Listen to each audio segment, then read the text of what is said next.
Il y a quelques temps, je vous avais annoncé des actualités assez dingues qui, selon moi, allaient se dérouler ou ne pas se dérouler. Je me suis dit que quelques mois, quelques semaines après, il serait temps de faire le point.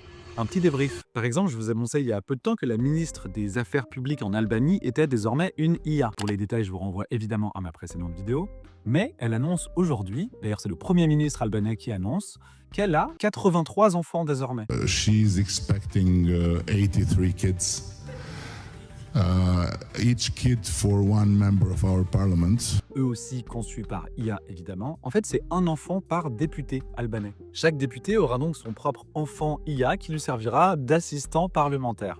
Un peu weird, mais c'est comme ça. Le Premier ministre dit que ces enfants bénéficieront des connaissances de leur mère en matière de législation européenne. Vous allez me dire que ce vocabulaire est un peu bizarre, vous avez raison. Mais ce ton un peu bizarre est voulu par le Premier ministre. Il se veut provocateur, il se veut symbolique pour rendre plus visuelle la création des IA. Alors qu'en pratique, ce sont juste des outils qui vont prendre des notes à la place des députés, écouter pendant les réunions, les résumer, bref, tout ce qui existe déjà aujourd'hui et ce qui pourrait être super pratique pour nos députés français aujourd'hui. Deuxième point, comme passe-partout, dont je vous avais parlé il y a quelques temps, le lancement de Grok, l'intelligence artificielle d'Elon Musk, censé être moins orienté à gauche que Wikipédia. Bon, ça y est, elle est sortie et le constat est sans appel, elle est bien à droite, son IA. L'exemple le plus marquant étant que sur chaque page d'une personnalité de droite ou d'extrême droite, il y a beaucoup de scandales édulcorés et de choses dont on ne parle pas, contrairement à Wikipédia. Trump et tous les potes d'Elon Musk sont assez blanchis en fait sur cette encyclopédie. Pourquoi je fais le pitolet, moi ? En fait, tous les aspects les plus polémiques de toutes les personnalités les plus radicales sont lissés, ce qui est une drôle de manière de voir un contenu plus à droite finalement. Elon Musk reprochait à Wikipédia